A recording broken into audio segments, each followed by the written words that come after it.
दैनिक देवभूमि समाचार, बेबाक खबर, दमदार असर। नमस्कार, स्वागत है आपका दैनिक देवभूमि समाचार में। आज की खास खबर भगवानपुर से। एक तरफ जहां केंद्र और राज्य सरकारें स्वच्छता के लिए लाखों करोड़ों रुपए खर्च करती है, वहीं कुछ अधिकारी इस पैसे की बंदरबाट करने से गुरेज नहीं करते। ऐसे ही एक बनगी देखने को मिली भगवानपुर के डाडापट्टी गांव में, जहां हम आपको दिखाएंगे कि क्षेत्रीय नेताओं और अधिकारियों ने किस प्रकार से पैसे की बंदरबाट की हुई है। तस्वीरों में जो आप देख रहे हैं, ये स्वच्छ भारत के देवभूमि कहे जाने वाले उत्तराखंड के हरिद्वार जिले के डाडापट्टी गांव के सरकारी केंद्रों की हैं। अब से लगभग 10-11 वर्ष पहले इस गांव में इस अस्पताल की नींव रखी गई। अस्पताल तो बनकर बहुत जल्द तैयार हो गया, लेकिन इस अस्पताल में कोई भी डॉक्टर बैठने को तैयार नहीं। पहले तो यहाँ सिर्फ अस्पताल की ही बिल्डिंग थी। उसके 3-4 वर्ष बाद आंगनवाड़ी केंद्र भी बन गया। तब ग्रामीणों को कुछ उम्मीद जगी, लेकिन उस केंद्र में कोई भी आंगनवाड़ी बच्चों को पढ़ाने को तैयार नहीं। और हद तो तब हो गई, अभी कुछ दिन पहले उन्हीं केंद्रों के बराबर में एक और केंद्र बना, जिसका नाम है आयुष्मान हेल्थ वेलनेस। उसमें भी कोई बैठने को तैयार नहीं। तो अब सोचने वाली बात यह है कि आखिर कारण क्या है, जो लाखों की लागत से बने इन केंद्रों में कोई भी कर्मचारी बैठने को तैयार नहीं। और क्या कारण है जो पिछले कई वर्षों से इन केंद्रों की कोई शुद्ध अधिकारी नहीं ले पाए। हालांकि सौंदर्य के नाम पर पैसे की बंदरबाट जरूरी होती रहती है, लेकिन इन केंद्रों में कोई भी बैठने को तैयार नहीं, जिससे ग्रामीणों को काफी दिक्कतों का सामना करना पड़ता है। ग्रामीणों के मुताबिक इस अस्पताल को बने हुए 10 वर्ष से भी अधिक हो गए, लेकिन अस्पताल में कोई नहीं बैठता।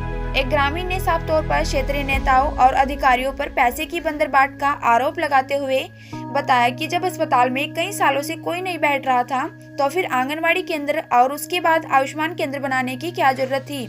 लेकिन यहाँ के अधिकारियों और नेताओं ने मिली भगत करके इन केंद्रों को बनाकर जनता का फायदा नहीं किया, बल्कि अपनी जेबें भरी हैं। इस बारे में जब क्षेत्रीय विधायक ममता राकेश से बात की गई, उन्होंने सरकार पर आरोप लगाते हुए बताया कि उनके द्वारा सवाल उठाया गया सिर्फ एक डाडापट्टी ही, बल्कि सिकरोड़ा, सिरचंदी, डाडा जलालपुर आदि कई गाँव में बिल्डिंग तो बन चुकी है, लेकिन कोई भी स्टाफ बैठने की सुविधा नहीं है। अब देखना दिलचस्प होगा कि यह संबंधित अधिकारी इस ओर कोई ध्यान देते हैं या फिर ऐसे ही चलता रहेगा। सरकारी योजनाएं तो बनाती हैं, लेकिन अधिकारी खाना पूर्ति करके और योजनाओं को पलीता लगाने का कार्य करते हैं, जिसकी साफ तस्वीर हमने आपको दिखाई है। तो यहाँ से कोई आओ इसमें, अच्छा, इस अस्पताल में ना आंगनवाड़ी में आओ भाई जी, कोई भी ना इसमें आओ। ऐसे हो गए 10 साल जी। और ये केंद्र इसे भी हो गए 5-6 साल तो जी। यहाँ कोई नहीं आता ना कोई नहीं आता ना जी, यहाँ नहीं किसी ने करी। 15 साल पुराना अस्पताल है।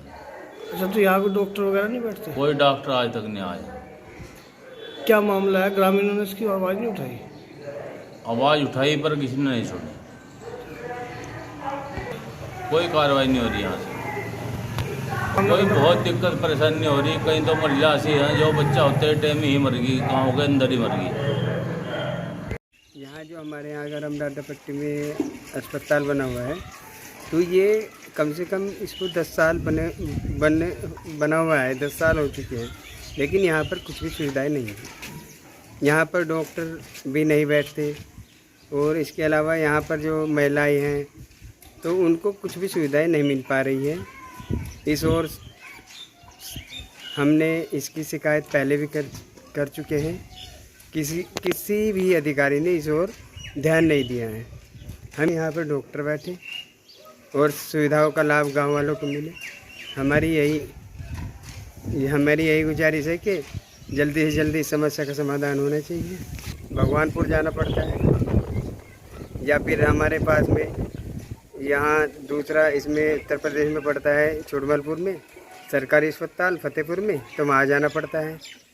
सभी ग्रामीण परेशानी रहते हैं।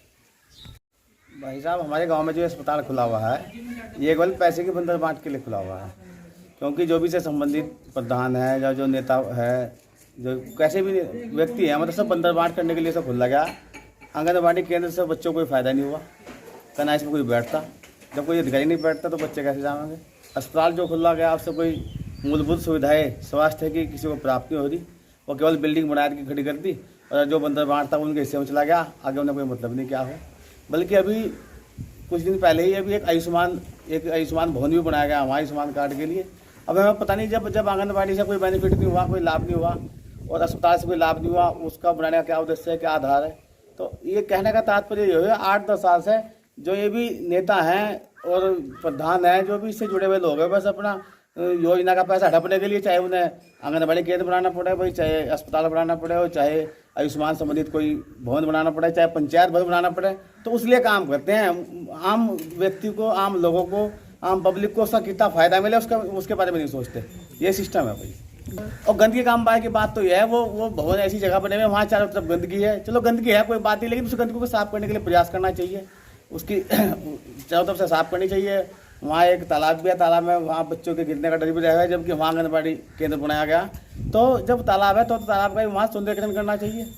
विधानसभा में सवाल लगाया, इस बार भी प्रमुखता से बजट पर भी बोली और विधानसभा में सवाल भी लगाया गया, चाहे हमारा सिकरोडा हो, सिकरोडा, डाडा जलालपुर, डाडा पट्टी, हल्लू मजरा, चिरचंदी, इन गाँव में उपकेंद्र तो बने हुए हैं, लेकिन यहाँ पर ना तो स्वास्थ्य कर्मचारी है, ना सफाई कर्मचारी है। बद से बदतर हालात इन उपकेंद्रों की बनी हुई है। सरकार द्वारा बिल्डिंग तो बना दी गई है, लेकिन इनमें कोई कर्मचारी नियुक्त नहीं किया गया है। प्रदेश में ही स्वास्थ्य सेवाएं बदहाल हैं, बद से बदतर स्थिति बनी हुई है। लोगों को स्वास्थ्य की संबंधी शिकायतों के लिए परेशान होना पड़ता है।